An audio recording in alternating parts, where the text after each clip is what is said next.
Imagina o seguinte, em um futuro distópico, onde ocorre uma revolução das máquinas contra a humanidade, um renomado cientista é o responsável por enviar um vírus para o passado. Esse vírus contém a informação de tudo o que ocorreu nos últimos 100 anos, e a partir desses dados, Vivi, uma androide autônoma, programada apenas para cantar, deve mudar o destino da humanidade através de suas ações. O anime de que estamos falando é Vivi, Fluorite Eye Song. A história começa nos mostrando uma realidade futurística aparentemente animada. Isso até as explosões e as visões violentas nos alcançarem. Inúmeros androides e outros robôs deliberadamente assassinam pessoas. O caos e o tormento é explícito. Mas em meio a essa cruel realidade, há um homem, o qual caminha desajeitadamente por um corredor até uma sala futurística, a qual se tranca automaticamente atrás do mesmo. Enquanto batidas podem ser claramente ouvidas nas portas de metal que protegem o homem lá dentro, uma ação é feita. Uma que pode mudar o destino da humanidade. Antes de apertar o botão que enviará os dados dos últimos 100 anos à programação de Diva, uma androide autônoma de 100 anos atrás, o homem a agradece e se desculpa por colocá-la em uma posição tão cruel. As batidas na porta são tomadas por um estrondo, e assim que os androides atiram no homem, o mesmo envia os dados com um pequeno toque, antes de sua vida se esvair por completo. Logo após, nos é apresentado o modo de vida e de produção das IAs. Pelo que é dito, as mesmas podem ser facilmente sustentadas por uma única palavra: missão. No passado, houve a tentativa de fazer todas alcançarem múltiplos objetivos,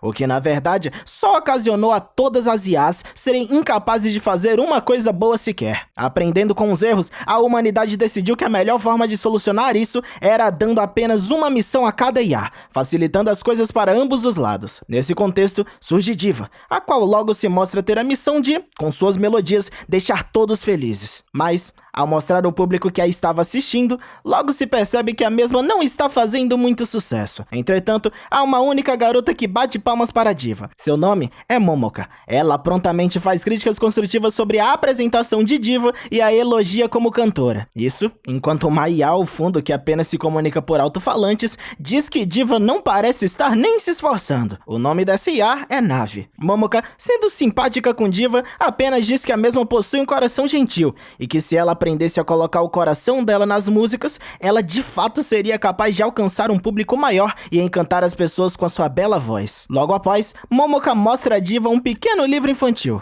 no qual a personagem principal se chama Vivi. E justamente por isso, Momoka nunca se refere a Diva como Diva, mas sim como Vivi. Antes que muito mais pudesse ser dito, o pai de Momoka chega. Mas antes de ir, de presente, ela dá um urso de pelúcia a Vivi, somente para logo após pedir para que a mesma prometa a ela que cantará no palco principal um dia. Vivi sabe que é quase impossível, mas promete mesmo assim.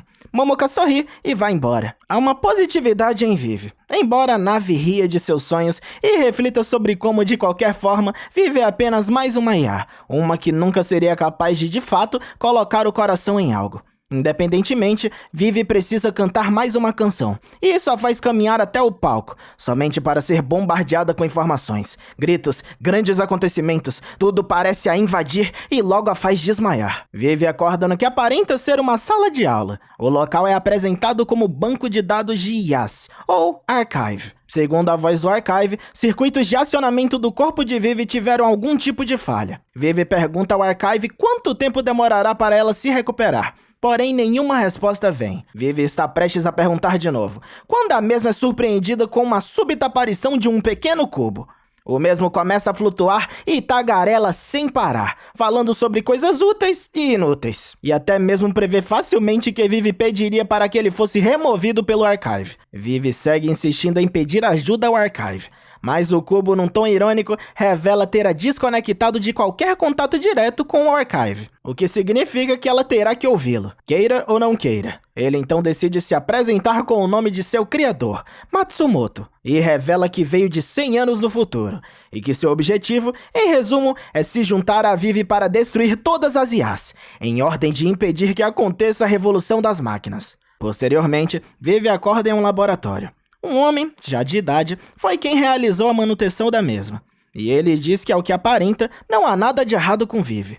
Mesmo acordada, e a ela sendo dito que não há nada de errado, ela continua ouvindo a voz de Matsumoto em sua cabeça, como sempre, sendo sarcástico e tagarela. Embora Vivi, em seu pensamento, sempre o peça para se retirar. Enquanto Vivi pede para a nave para que o nível de segurança de seu quarto seja aumentado para de alguma forma conseguir deter Matsumoto, Nave é subitamente desligado e a pelúcia que Vivi havia ganhado de presente de Momoka começa a se mover. Sem muita enrolação, Matsumoto começa a mostrar a Vivi imagens de 100 anos no futuro. Após ver algumas cenas de violência, Vivi tem a maior parte de sua atenção roubada a uma cena que mostra o palco principal, aquele na qual ela havia prometido a Momoka que iria cantar. Mesmo lá, tudo está destroçado.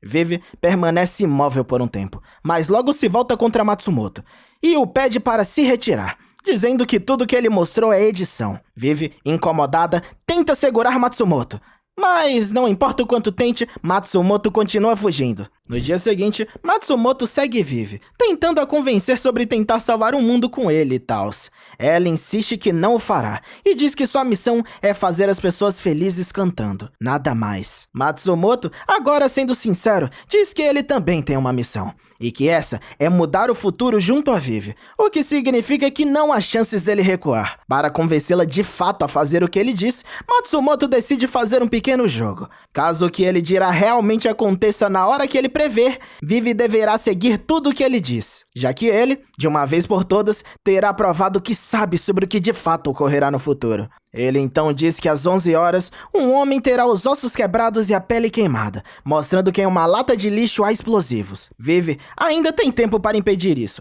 mas vai dela acreditar nele ou não. Com tal informação dada, Vivi corre em disparada, indo em direção ao homem. Parecendo suspeita, a mesma quase é impedida por 2 guardas, mas sem recuar, ela leva os 2 juntos com o homem para longe da lata de lixo, enquanto a explosão ocorre ao fundo. Após o fogo ser apagado e as coisas estarem mais calmas, o homem agradece a ajuda de Vivi e pergunta se ela está bem. Vivi se apresenta como diva, e o homem diz que já ouviu falar em seu nome, a reconhecendo como a primeira IA autônoma. Enquanto é chamado para outros assuntos, o homem agradece a Vivi e diz que um dia haverá cantar. Após algum tempo examinando os arredores em busca de outros explosivos, Vivi é finalmente ordenada a descansar. Logo após, ela caminha até o palco principal. Junto a ela está Matsumoto, novamente a lembrando sobre o futuro que os aguarda, e que eles devem impedir isso. Vivi novamente diz que seu único objetivo é fazer as pessoas felizes cantando, mas Matsumoto a interrompe e pergunta para quem exatamente ela cantará caso todos morram como previsto. Ele adiciona que as IAs podem até parecer inofensivas agora, mas nos próximos 100 anos elas evoluirão demais. Isso graças a uma lei da nomeação das IAs, uma lei que garante alguns direitos humanos às IAs. O estabelecimento de tal lei ocorreu em grande parte graças ao assassinato de Aikawa Yoichi, o deputado que Vivi salvara hoje mais cedo. Matsumoto explica que a bomba mais cedo foi somente um aviso, e que após a morte dele, muitos outros deputados foram coagidos a agirem para que a morte dele não tenha sido em vão, levando à aprovação da lei antes citada. Além dessa lei, há muitos outros pontos reflexivos na história das IAs ao decorrer dos próximos 100 anos, e Matsumoto foi criado para corrigi-los. Esse plano foi nomeado de Plano Singularidade. Vivi se questiona por que ela foi a escolhida, mas sem muita demora, a mesma aceita o desafio, e logo questiona Matsumoto de onde ocorrerá o próximo ataque ao deputado Aikawa. Na mesma noite, enquanto Aikawa se encontra em uma ligação, seu sinal é interrompido e sua energia também. O mesmo logo se vê encurralado por 2 homens armados, mas ao levar um tiro, o mesmo percebe que alguém tomou em seu lugar. Após tomar um tiro, Vivi se vê desnorteada, mas logo é ajudada por Matsumoto, que hackeia os sistemas do prédio dando suporte. Vivi então corre pelos corredores segurando a mão de Aikawa. Nos é mostrado mais homens armados, todos procurando incessantemente por Vivi e Aikawa. Pelos óculos de Aikawa, o mesmo só vê Vivi como um androide comum, diferente da que ele viu hoje mais cedo. O mesmo questiona sobre se a polícia já foi acionada, mas logo é interrompido por Matsumoto, que o assusta momentaneamente. Matsumoto e Vivi, que agora se comunicam internamente, passam a discutir sobre o que ocorreu no futuro previsto. Eles devem agir rápido, pois o prédio em que se encontram está repleto de explosivos. Vivi explica isso a Aikawa, e então os 3 seguem em frente. Logo após, enquanto Vivi se encontra numa luta contra um guarda, Matsumoto se vê obrigado a ajudá-la com mini-robôs hackeados. Quando voltam a correr, Matsumoto começa a instalar softwares de combate em Vivi, mas a mesma se volta contra Matsumoto e o joga na parede, pedindo para ele não tomar tais liberdades com ela. Há uma pequena discussão entre os dois.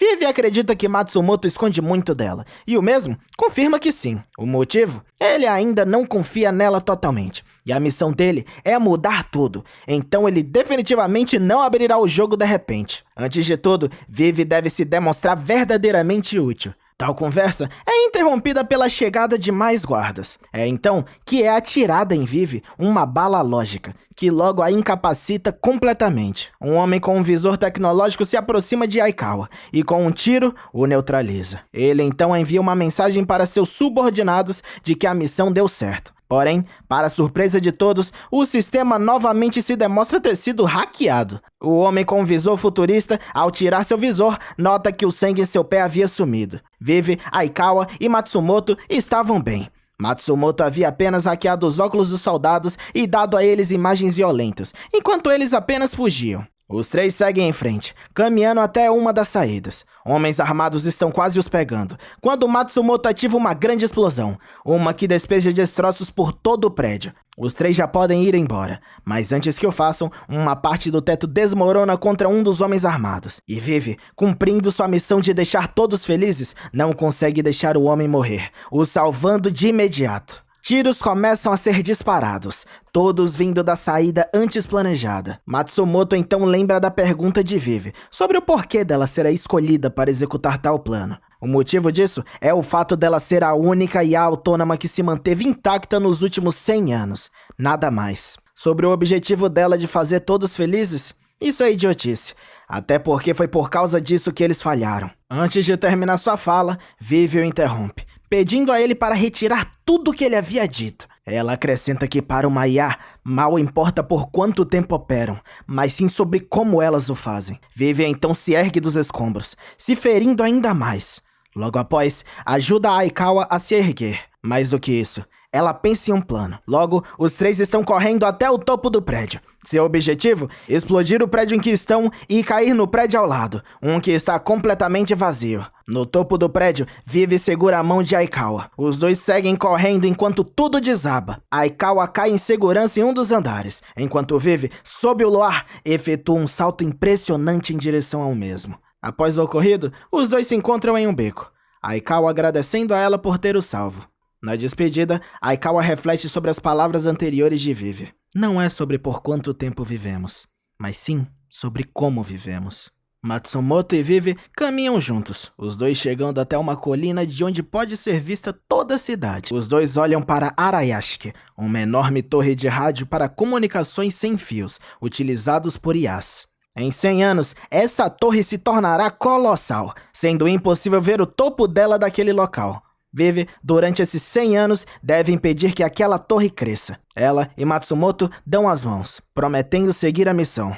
Mas o clima pacífico não é algo que dura muito, pois logo em seguida, vemos uma cena onde Vivi é jogada contra uma parede, e logo após, é novamente atacada por uma espécie de escavadeira futurística. Um avião, no qual Momoka estava, tem sua turbina esquerda completamente destroçada, matando assim todos aqueles que se encontravam no avião. Vivi pôde ver que esse acidente aconteceria nas notícias mostradas por Matsumoto, mas o mesmo decidiu que não havia o porquê mudar coisas desnecessárias. Dessa forma, o mesmo reafirma que a jornada que seguirão não será fácil, e que é esse o caminho que terão que trilhar. E esse foi o vídeo. Se você gostou, deixa o like. E claro, não esquece de clicar no vídeo aí na tela. Obrigado por assistir e até a próxima.